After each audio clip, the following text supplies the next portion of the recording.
is episode 452 of This Is Whole Life. And of course, unless you are a first-time listener, you know this is where every week we dig deeper into the message and the things we are discussing here at Whole Life Church in Orlando. We are at the end tier of Overflow. Across from me to my left is Melanie Bachman. To my other left, or it's kind of kitty corner. I've got two lefts today, and I'm off because my North Star is gone, and so there's only three of us here in the studio. Melanie, you better take a picture of this because no one and throw it in the Discord because no one's going to believe this. But there's only three of us here today, and that guy that sits to my right every week, kind of keeping things, even flow, overflow, all that good stuff. And he's... Wait a minute, Randy, I'm here. What are you talking about? Through the magic of the telephone, an invention at least, 100 and some odd years old or more, is Ken Wetmore joining us at, what time is it your time? It is 4:52.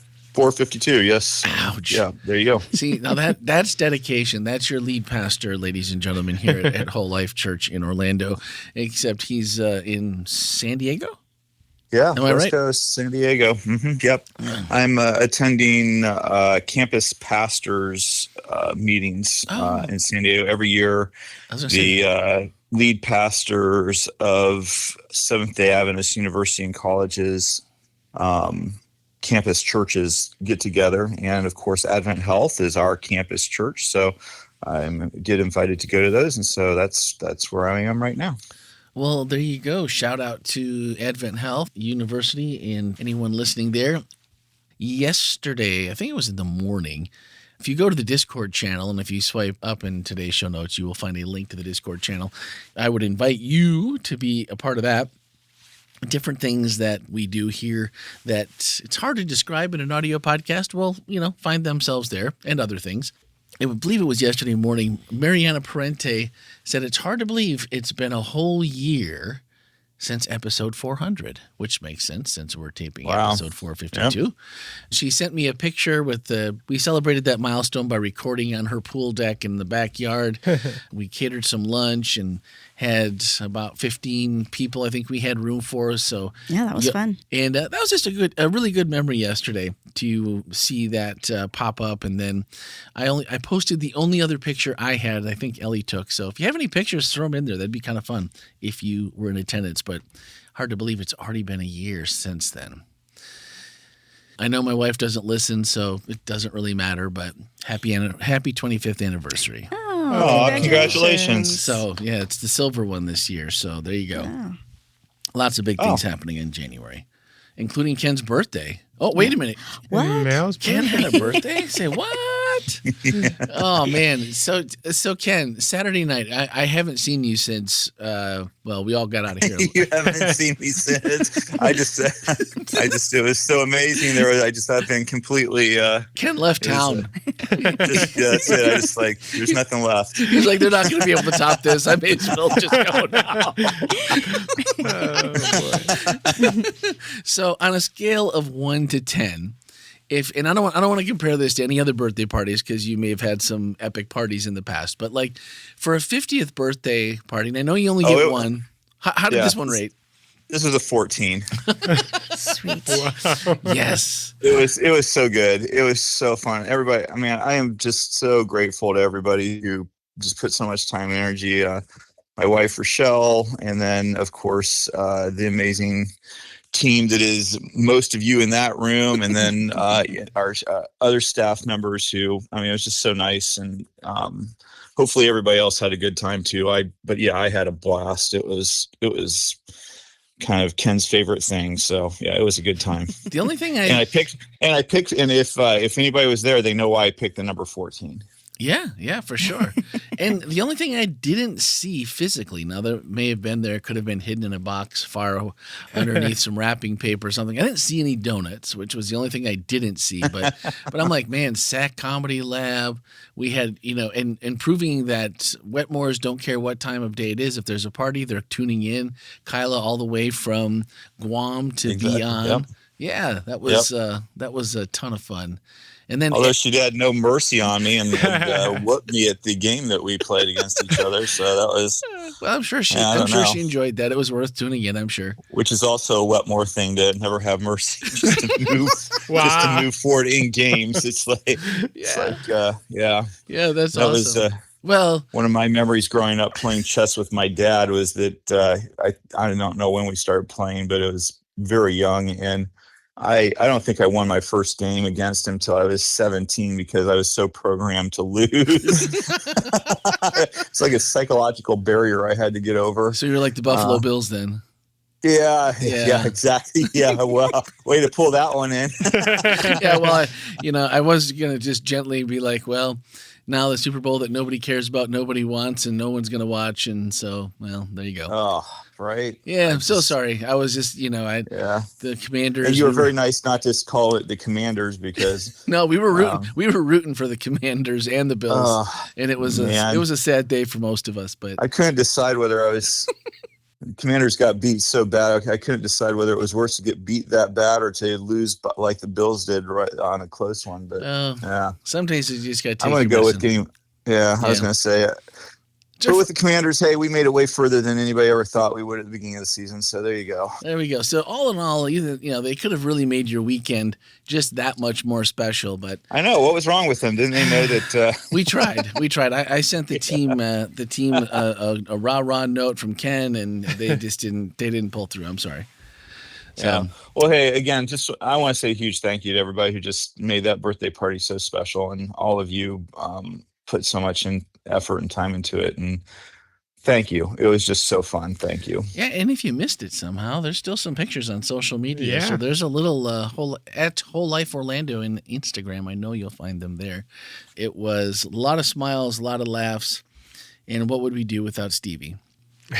Yeah. The guy He was really awesome. rocked. Yeah, he was great. I enjoyed that light roast was kind of fun. It was kind of fun. We enjoyed it too, just sitting in the back. It was a good time. I heard some pretty loud laughs at some certain key moments. Yeah. I won't call you out too much on that. But yeah. No, it's all right. That was me more than once for sure. So if you've been listening, that we are in our theme for the year. At the end, it's Overflow. This week it was the ground. And I always thought that, the ground is dirty and the ground is like messy. And if the ground isn't exactly, in the right condition, it's muddy, it's get your clothes dirty, it's get yourself in trouble as a kid dirty.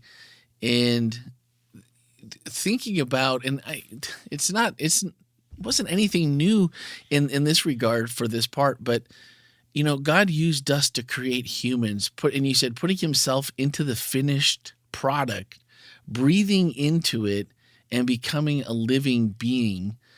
And just to think about that as part of, it's like, well, you can just go out on the ground outside and kick, even if there's grass there, kick a little bit, dig a little bit, and you'll be down in the dirt and you can spit in it. And what can you make out of it? And to think that that's what, breathing life into it. And if you caught the message, the illustration was maybe my favorite Ken illustration so far. His family was in town for the aforementioned birthday party, and his two nieces were sitting up front, and the girls came up to give a hand. And, while God was using dust to, put himself into the finished product, breathing into it, making a living being, Ken uses small children, family members, and then he lets them create something that's, well, maybe it's not real life, and maybe life can't be breathed into it, but he crushed the hopes and dreams so fast. And even both services, people, you could just hear the first gasp in the crowd, and then people like, oh. And then the girl's like, how does that make you feel? And they're like, sad. Oh, man. The first service, I didn't see it coming. Of course, I didn't know beforehand that was coming. But I was like, well, if there was an illustration to use, that was genius. Where did that come from?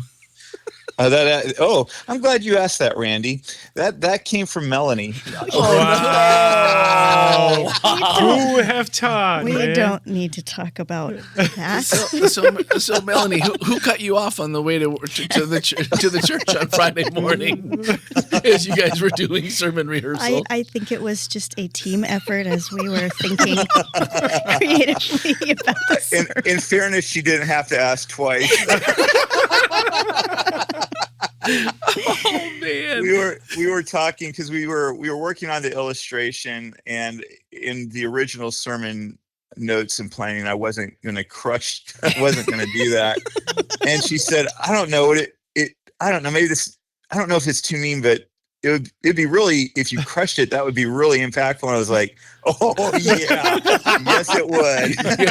It was, but you know what? I thought that was, I think that, I mean, I think we all know how God must have hurt and been in pain over sin entering his perfect creation and what happened there in Genesis chapter 3. But I'll tell you what, watching my niece's faces when I crushed their creation really took it to a whole new place for me. So what was your wow. What was your niece? Which niece was it at second service? Lydia.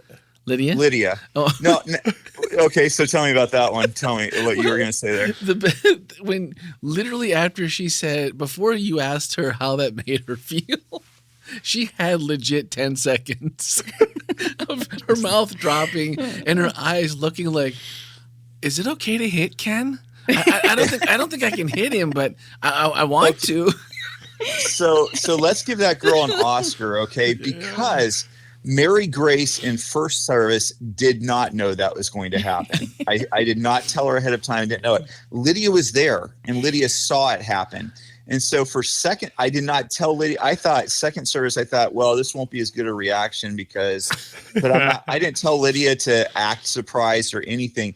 And she give that girl an Oscar, dropped and looked at like she didn't know it was coming. So she totally understood the assignment. That was impressive. Girl. That is and impressive. Emmy and Oscar I thought she was she did a phenomenally good job. But yeah, Mary Grace didn't know it was coming. Wow. So I just want to know what lunch was like after church. Like, so how much groveling did you have to do?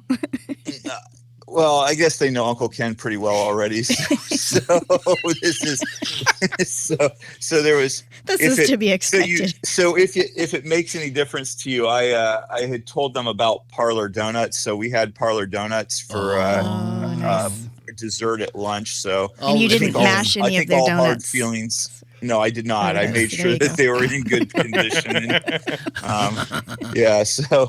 So I think most was forgiven. Hopefully, I think so. Anyway, so but they really enjoyed being a part of our church service.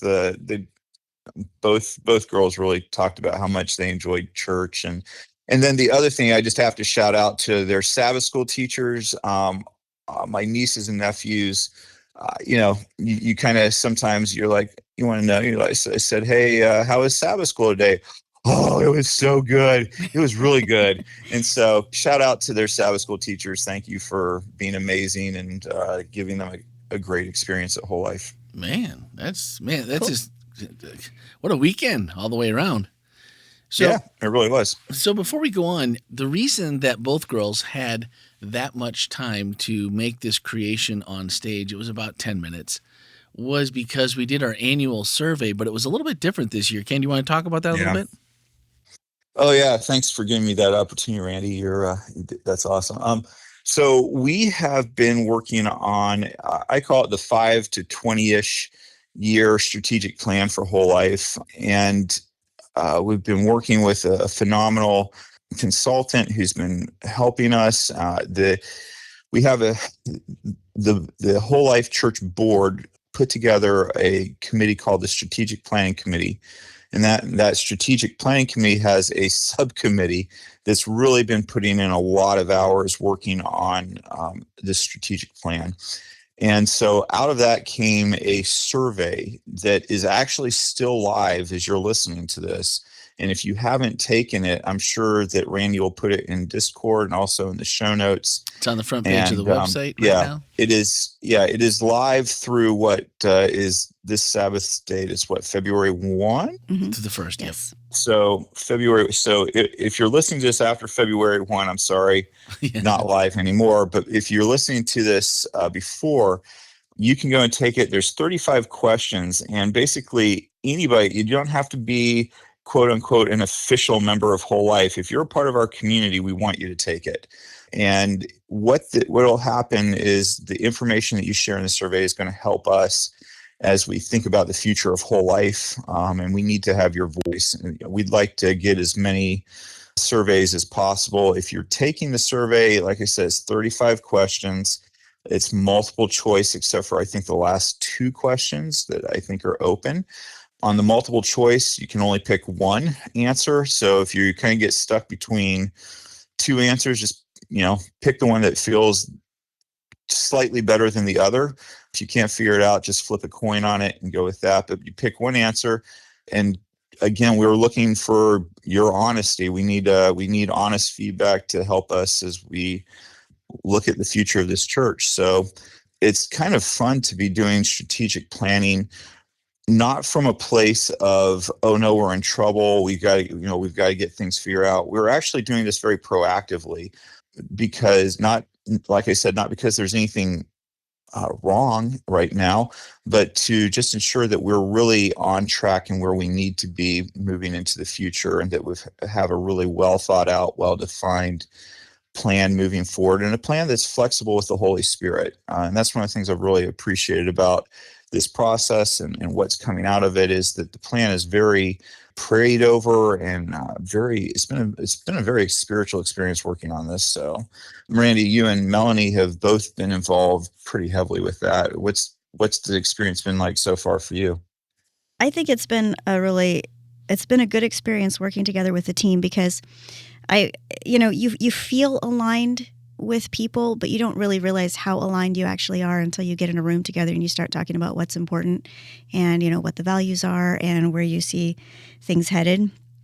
And so that was one kind of eye-opening thing for me was, wow, we really are, united moving in particular. Not that we don't have disagreements and we haven't had, deep conversations in the process, but I think ultimately overall we've been pretty unified. Define the gospel. Yes. No, all joking. That was kind of a sidebar one day in that process. But I think to your point, Melanie, it's often difficult when you don't hear the same verbiage out of someone's mouth, but actually they're saying the same thing. They're just coming at it from just a completely different angle.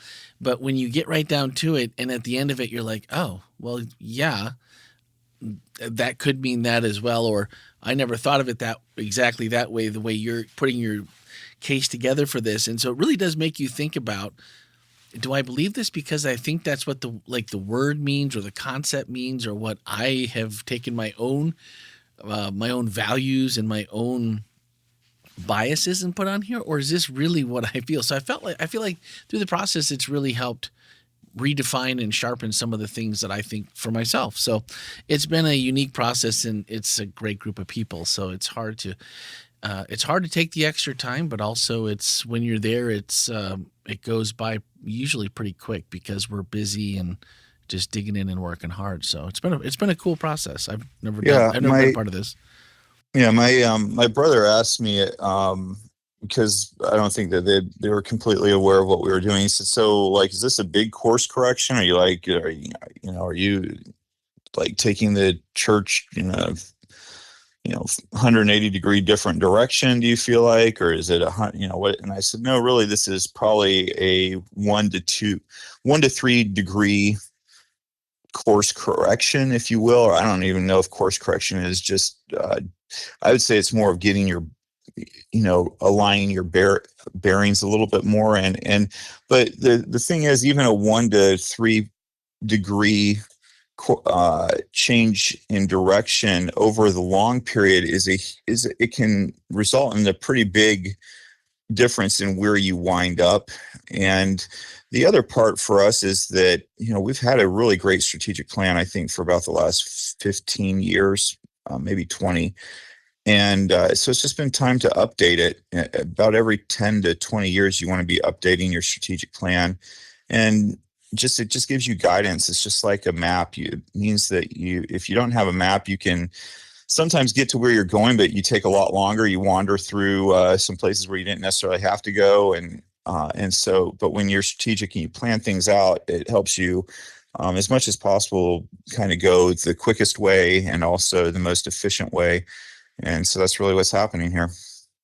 Yeah. So I don't know how long it's going to be before all that is revealed, but we're not done yet. So it's going to be a little bit, but you guys will. I would guess it's going to be at least another 6 months before before probably our podcast folks are going to be hearing kind of the details of it.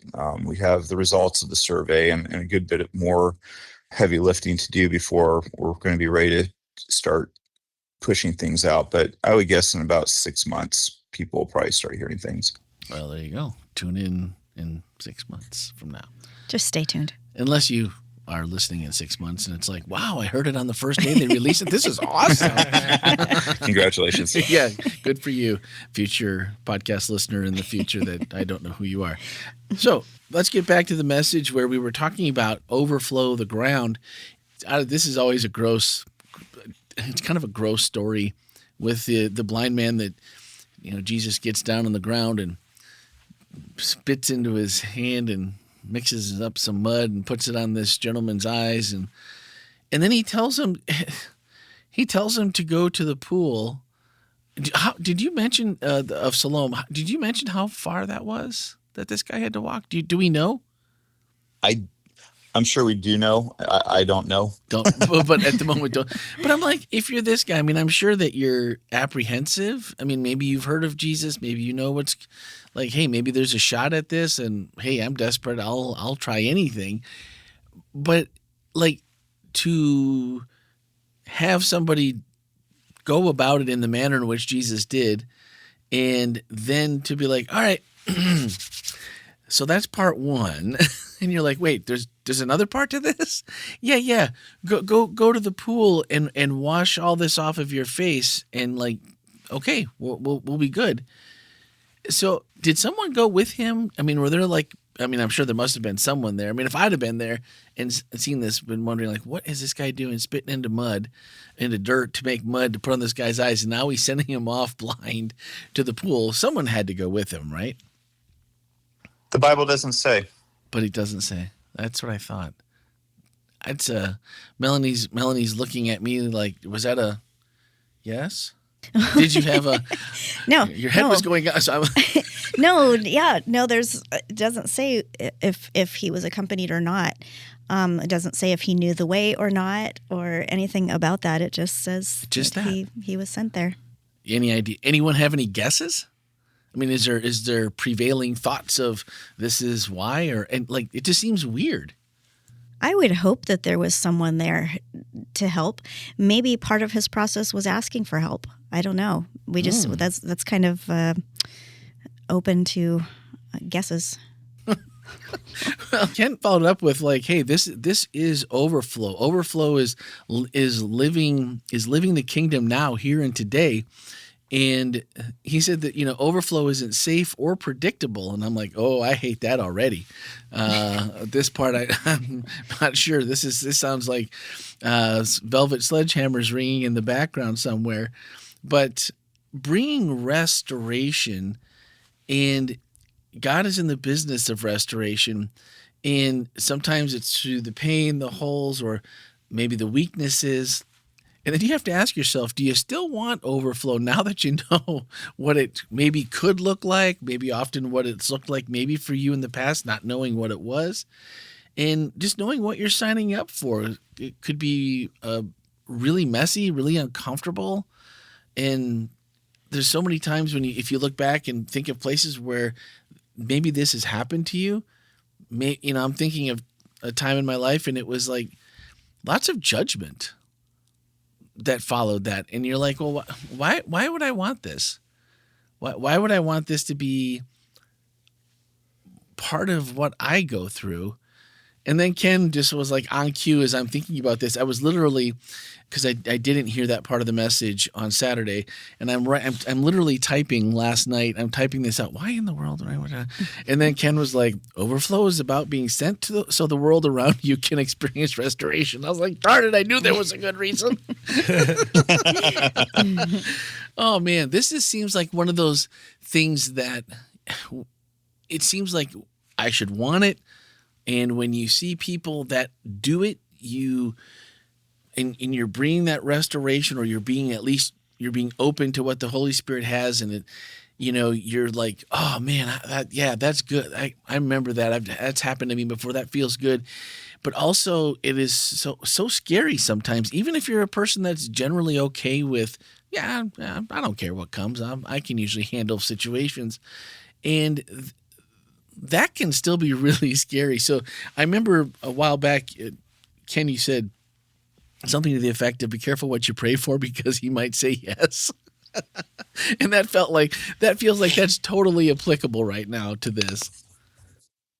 Yeah, if I said that, I wish I hadn't, because don't be careful about what you pray for, but be aware of what you're praying for. And maybe that was it. Yeah, that was just me. That's my memory and my paraphrase. So Yeah, because firstly, everything you said is correct. It is scary. There's a lot that's scary in it. As you were saying that, the kind of the imagery that kind of came to my mind is, some animals that I've had to work with that were injured, and you're trying to help them, and they don't really understand that you're helping them. And in helping them, sometimes there's some pain that goes before the healing, pulling out a thorn or whatever, and it hurts.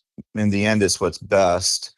And I think for us as human beings, that sometimes the painful parts of life, the restoration that happens in our life can be very scary, because we don't always see what's happening and why it's happening.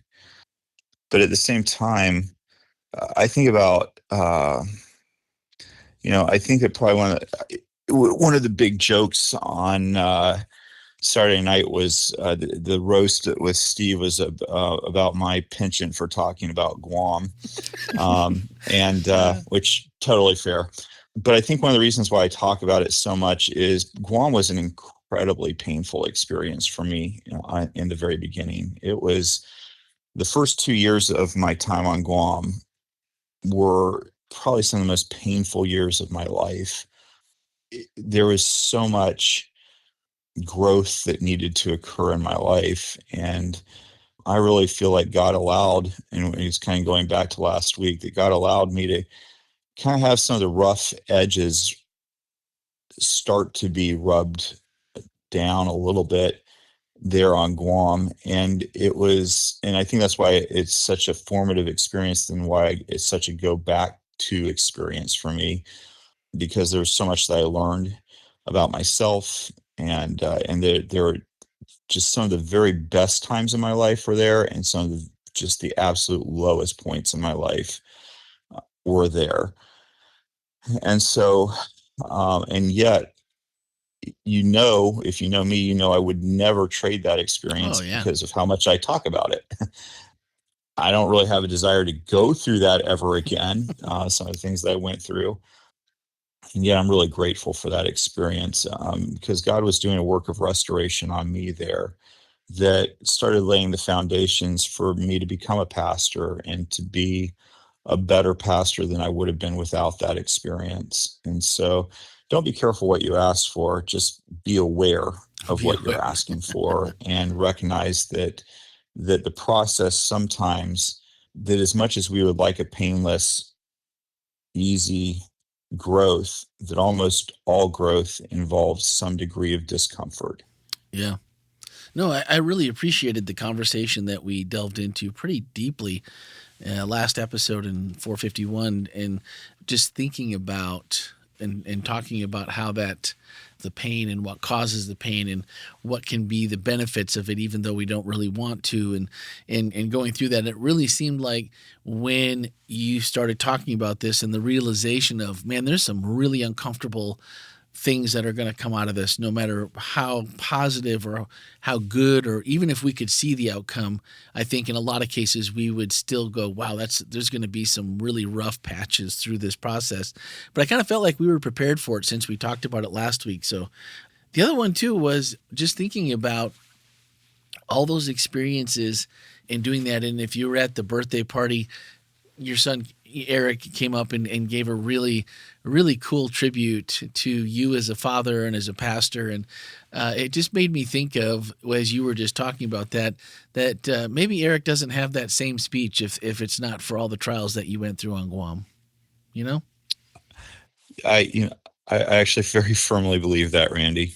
I really do. I don't, I really think that without a lot of those difficulties, not just on Guam, but in other places, my son would probably have a different relationship with not as positive a relationship with me. And what would you trade? And what would you trade about that? Right? Like absolutely nothing. Yeah. How great. I don't know. There were many of us that were misty in the back.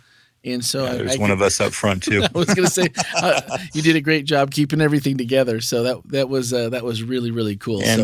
And I'll tell you, like, when you start talking about those kind of things, when your kids start talking to you about how you've meaningfully impacted their life, and to your point, Randy, you think, well, the only reason that you're saying that is because of this thing that I went through that was very difficult. And you think about the sleepless nights that you've been praying for your kids, that you've been worried about your kids, that you, and you think when you get that kind of a note, and Kyla, Eric did his up front, but Kyla actually left me, for my birthday. She actually hid her card in one of my books in our house. It's a book of redheads. And so she left it in the book. I guess she kind of thought that it was a meaningful book, but probably one I wasn't going to be looking through in between when she left in my birthday. And she left that card in there, and it was just super meaningful to me what she wrote. So, what Eric said, what Kyla wrote and left in that card, those are the things that really kind of matter in life, right? Yeah. I mean, legacy. I want to be a good pastor. I hope I'm impacting the lives of church members at Whole Life and the other churches I've been at. And I hope most of all that the people that are closest to me recognize me. And when I say recognize me, I mean, to me, I hope that when people at church say nice things about me, my kids aren't rolling their eyes that they don't know my dad. That's not who he is at home. Yeah. He's something different. I mean, this is when he goes to work, he's Pastor Ken, and he's that, but when he's at home, he's not that person. He's not a good person at home. He's not, I would far rather my kids think that I'd rather be the same person in both places. And Yeah. hopefully that's what's happening. And, that when my kids hear church members say nice things about me, they go, yeah, of course, that's my dad. Or if they hear church members say bad things, they're like, yeah, that's true too. Yeah. that's true. But it's consistent, you know. Ellie loves to get me on that one. I think we all, authenticity is a big deal. And I think I think sometimes for children, it can be very difficult when mom and dad are somebody different in public than they are at home. Yeah. And we all kind of, to a certain extent, put on a public face, but when there are big character differences between who you are at home and who you are in public, that's something to think about and to maybe ask for some restoration on. There you go. All right, we have reached my aforementioned favorite part of the show. It is questions from the chat with Lucas. There we go. So, Ticinco, why does it seem like overflowing with the mercy and grace of Jesus is currently not safe in a lot of Christian communities? It almost seems like those outside of church communities are more accepting of the gospel life. Ooh. Wow. Where would we be without you, T. Cinco? I'll take a swing at this, the first one, and it's been until really, I would say, the stop before here in a young adult service that we had called Deeper, that was the first place that I found people that looked like me, talked like me, were unsure of a lot of religious or Christian things like me, and made it okay to question all those things and to journey together. And now here at Whole Life, I feel the same way. I feel that that's part of who we are, is growing together. And outside of that community, there was the people that many Christians would be like, ooh, super rough around the edges, super, addiction problems, language that wouldn't be appropriate for most people, and a lifestyle, but that, I'll date myself here a little bit, but back when there used to be this thing on Thursday nights called Must See TV, and Cheers was one of the top rated shows, and the byline of where everybody knows your name. But even deeper than that, everyone that knew that it was, not only do they know your name, but they looked out for you, they cared for you, they reached out.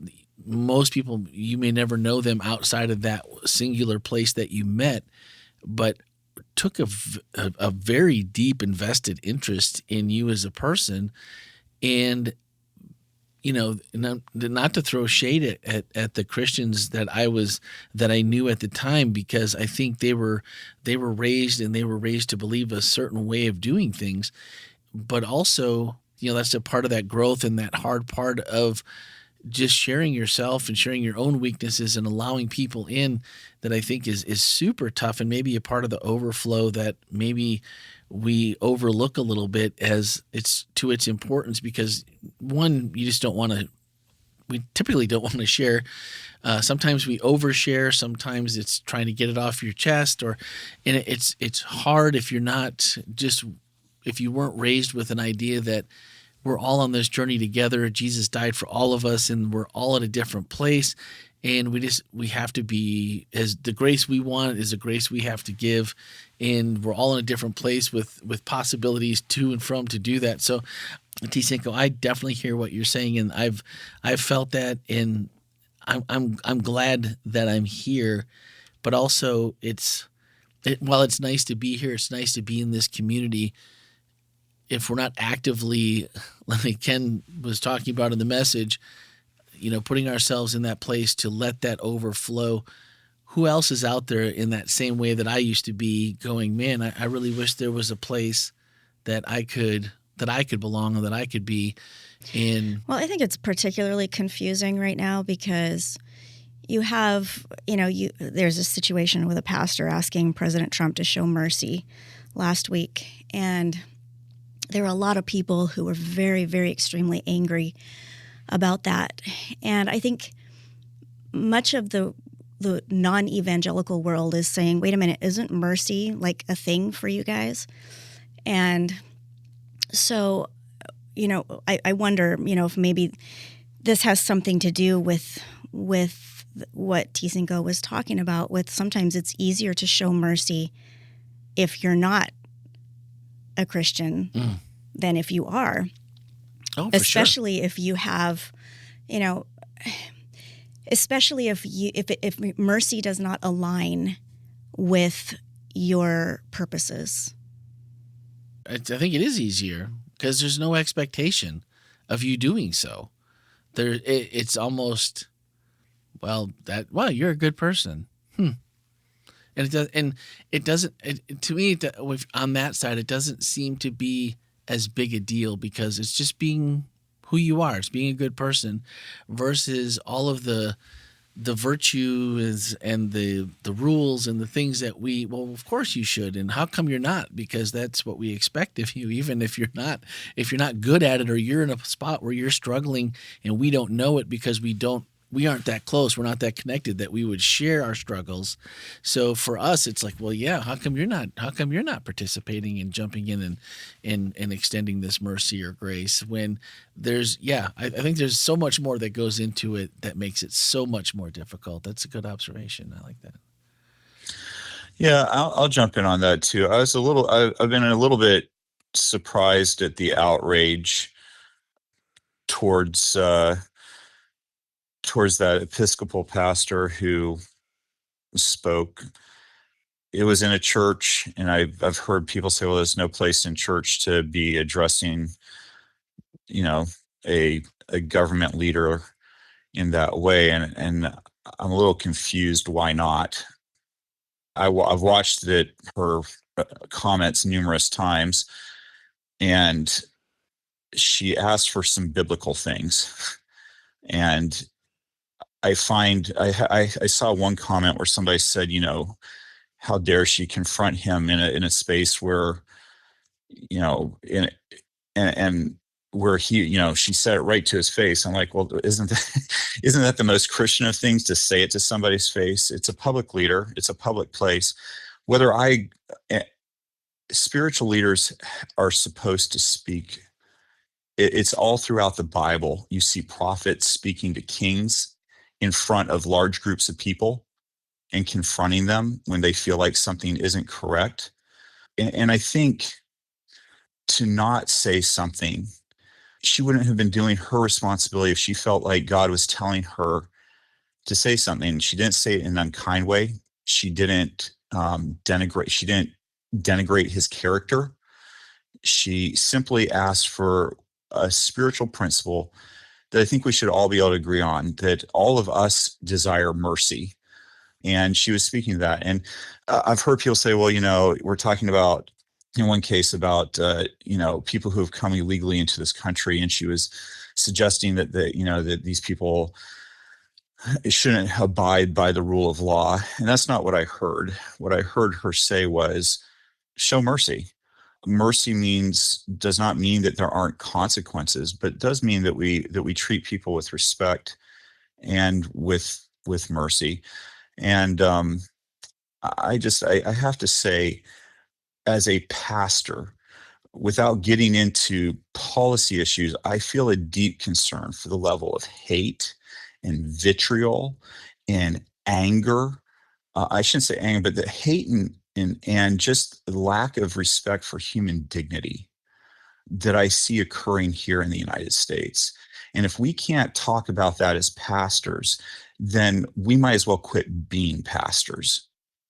It is one thing to stand up for the rule of law. It's another thing to treat people as if they aren't people that have been created in the image of God. Every single one of us, every single person created in the image of God.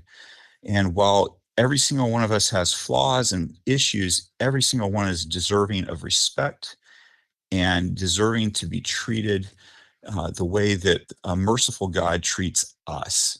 And so I think that has to be injected into this conversation. And I'm really tired of pastors being told to stay out of politics when politics has been encroaching completely into the realm of the spiritual. Politics has just completely come in and been hijacking Christianity. And for those of us who are pastors, we get to speak out on spiritual matters. I'm not going to talk. I mean, I'm not going to talk about whether I think there should be an IRS or not an IRS, and I don't feel like I need to be involved in that. But when it comes to human beings that are created in the image of God and the spiritual, I absolutely am going to speak about it. And you can be assured it's not because I'm a Democrat or because I'm a Republican, because I don't subscribe to either one of those. I am a Christian pastor, and I am deeply concerned about the hate and the meanness that I am seeing in our country right now. And we at Whole Life, we will do better. We will do better. And we have to be good to each other. And that means everyone, everyone. So anyway, I'll get off my soapbox for a minute, but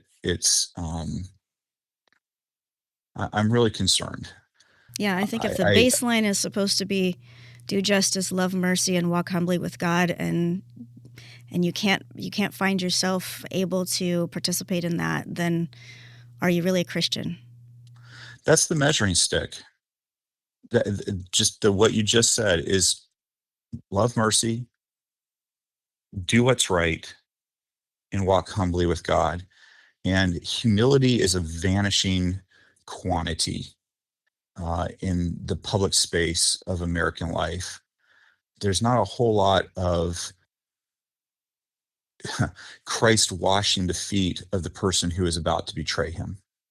There's not a whole lot of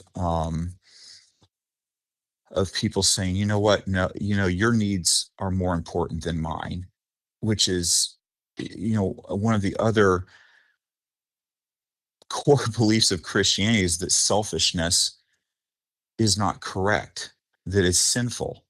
And it's very easy to point out the speck in everybody else's eye. And we all have some soul searching to do in our hearts. But I want to make sure that when I say what I say, that I have really thought it out well. But I again, I hope that everybody who's listening to this, instead of trying to figure out which way Ken or Melanie or Randy are on the political spectrum, I hope that you would actually just ask, where am I on the spiritual spectrum?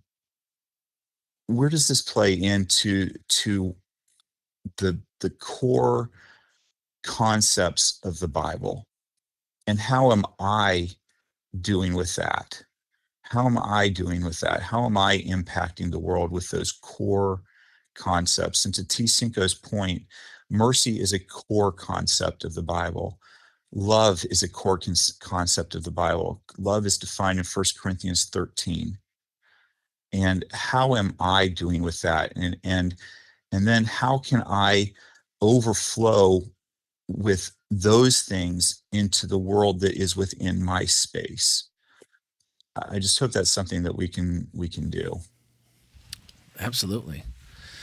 Well, it's no one said it was going to be easy. I think we talked about things being messy and muddy to start with today, so I feel like this fits right in. Politics, if it's not messy and muddy, you're not living in 2025, or maybe since politics started. I was going to say since politics started. Well, we have one more thing we got to get to here, Ken, because it's a good thing Randy checked his email this morning. We have an email that said, "Hey Randy, I've really loved the Overflow series. Great reminder about God's blessings, how it changes our lives, and even though we may have different ideas on what we want and what God wants. I hope the potluck of the century went well. I think I wished him a happy birthday already, but if not, please tell the old man that I'm sending him a very hearty belated happy birthday. Keeping y'all and whole life in my prayers, Carolina Dave." Welcome back. Thanks, Carolina Dave. I know, it's been a while since. I feel like it's been a hot minute since we've heard from him. I know. It was, the emails had run cold for a bit, so good to hear from you, Carolina Dave. Hope all is well with you. So, let's see. This is the 1st of February. Where did January go? Goodness. We've been overflowing like crazy around here. I don't know. Christmas was last week, so I don't know. I mean, this year I really felt like, we hit the overflow big. We hit maybe the best since I've been here. We're hitting the new year and the new the new theme for the year. I think it went really well, and this has been a great series that's gone alongside of it. And so this is going to kick off our Black History Month, and our very own Anderline will be preaching. She'll be preaching this week. The Good Samaritan. Good Samaritan. I was thinking, wasn't that the prodigal first? Or was that just a goof? Just a goof. Yeah. We missed? Okay. Yeah. Because I've had both in my head. I'm like, wait a minute, I don't remember which one. I don't remember which one it is. So it'll be on the Good Samaritan this week. And then if you're just, if you're putting stuff in your calendar, the next week, Saturday night, it is if you're local, I would suggest coming. I believe it's going to be streamed as well. It's going to be streamed, yeah, February 8th. February 8th, our kind of youth, our youth, they're not the young adults. Youth and young adults. They're kind of young adults. Yeah. They have organized it, and they're leading out, and so food, fun, music, poetry, all kinds of stuff. And if you were here last year, you know that you should come, number one, and two, invite a friend. And so for all that, you can swipe up in today's show notes. The link to our events calendar is there, and you can find that. And do follow us, share us on Discord, and keep up on the latest. And Ken, are you going back to bed, or are you up now that you're up? I'm up. Once I get up, I'm up. I'm up. All right. Well, have a good time at the meetings today, and find that donut place and give us a full report, please.